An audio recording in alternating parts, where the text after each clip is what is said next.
Rahasia peta di balik lemari tua. Bab 1 Kabut pagi di lembah angin. Kabut turun lebih tebal dari biasanya pagi itu. Dari kejauhan, desa lembah angin tampak seperti lukisan yang belum selesai, atap-atap rumah kayu setengah tertutup putih tipis, pepohonan pinus menjulang samar, dan danau bening yang biasanya memantulkan langit kini menghilang di balik selimut abu-abu. Udara dingin menggigit pelan. Raka berdiri di beranda rumah kayu milik kakeknya sambil merapatkan jaket. Napasnya terlihat seperti asap tipis.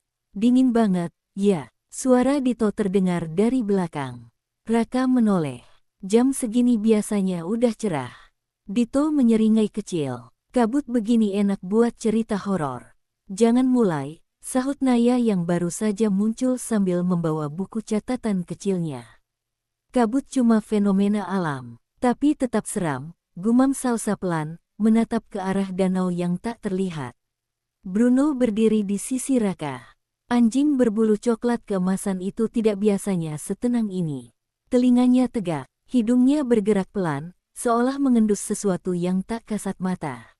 Raka mengusap kepala Bruno. Kenapa, Komandan Bulu? Bruno tidak menggonggong, hanya menatap ke arah hutan pinus di sisi timur desa. Farel, yang sejak tadi diam, memperhatikan arah pandang Bruno. Dia lihat sesuatu, atau mencium sesuatu, tambah Naya cepat. Raka mengikuti arah tatapan itu. Hutan pinus biasanya terlihat jelas dari sini. Pagi-pagi, sinar matahari menembus sela batang tinggi dan membuat garis-garis cahaya keemasan.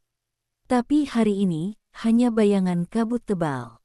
Dan entah kenapa, suasananya terasa tidak biasa. Desa Lembah Angin bukan desa besar. Hanya sekitar 50 rumah kayu berjajar mengikuti kontur tanah pegunungan. Di satu sisi, danau luas membentang. Di sisi lain, hutan pinus dan bambu memeluk bukit-bukit batu yang keras dan dingin. Orang-orang desa percaya ada bagian hutan yang tidak boleh dimasuki sembarangan. Bukan karena makhluk halus, melainkan karena itu bukan tempat untuk anak-anak. Setiap kali anak-anak bertanya lebih jauh, orang dewasa hanya tersenyum dan berkata, sudah dari dulu begitu. Raka tidak pernah puas dengan jawaban seperti itu. Pagi ini, ia membantu kakeknya membersihkan gudang tua di belakang rumah. Gudang itu sudah lama tak dibuka. Pintu kayunya bahkan nyaris menyatu dengan dinding karena lumut. Raka, panggil kakek dari dalam rumah. Kalau mau bersihkan gudang, hati-hati. Banyak kayu lapuk. Iya, kek. Raka mengajak teman-temannya membantu. Bukan hanya karena pekerjaannya berat, tapi karena gudang tua selalu menyimpan kemungkinan menarik. Dan bagi 6 penjelajah, kemungkinan menarik selalu berarti petualangan. Pintu gudang berderit saat didorong. Krek, Salsa meringis. Kayak suara di film. Dito tertawa kecil. Kalau tiba-tiba ada tangan keluar, jangan salahin gue. Naya memutar bola mata. Kalian lebay. Udara di dalam gudang lebih dingin daripada di luar. Bau kayu tua, debu, dan sedikit aroma lembab menyambut mereka. Sinar matahari samar menembus celah papan dinding, menciptakan garis-garis cahaya yang membuat debu beterbangan seperti partikel kecil berkilau. Bruno melangkah masuk duluan. Ia berjalan perlahan, hidungnya menempel ke lantai kayu. Ada apa sih di sini, kek? Tanya Raka. Barang-barang lama, jawab kakek dari luar. Sisa zaman orang tuaku. Belum sempat dibereskan. Farel menyalakan senter kecil. Lumayan luas. Gudang itu memang lebih besar dari perkiraan mereka. Ada lemari kayu besar, peti-peti tua, rak berisi alat pertanian kuno, dan beberapa lukisan berdebu yang menghadap dinding. Raka mulai memindahkan kotak-kotak kecil. Dito membantu mengangkat lemari yang hampir roboh. Saat mereka menggeser lemari besar di sudut ruangan, terdengar bunyi aneh. Tok, semua berhenti. Itu apa? Bisik Salsa. Raka menyinari celah di belakang lemari. Di sana, terjepit di antara dinding dan papan belakang, ada sesuatu yang tidak seharusnya berada di situ. Sebuah tabung bambu. Ukurannya tidak terlalu besar, disumbat kain merah tua yang sudah pudar warnanya. Bruno mendekat. Ia mengendus tabung itu dan mengeluarkan suara pelan. Raka meraih benda itu perlahan. Tabungnya terasa berat. Kayaknya bukan tempat simpan pancing, gumam Dito. Naya memperhatikan kain merah yang melilit bagian atasnya. Ini diikat rapi, bukan asal sembunyi. Dari dulu, tanya Salsa. Raka menelan ludah. Entah. Ia menatap kakek yang masih sibuk memilah barang di luar. Bawa ke rumah pohon, bisik Farel. Raka mengangguk. Ia memasukkan tabung bambu itu ke dalam tasnya tanpa suara. Rumah pohon mereka berdiri di tepi danau bening, agak tersembunyi di antara dua pohon besar. Dari sana, mereka bisa melihat danau, sebagian desa, dan jalur menuju hutan pinus. Tempat itu adalah markas 6 penjelajah. Bruno naik lebih dulu dengan lincah.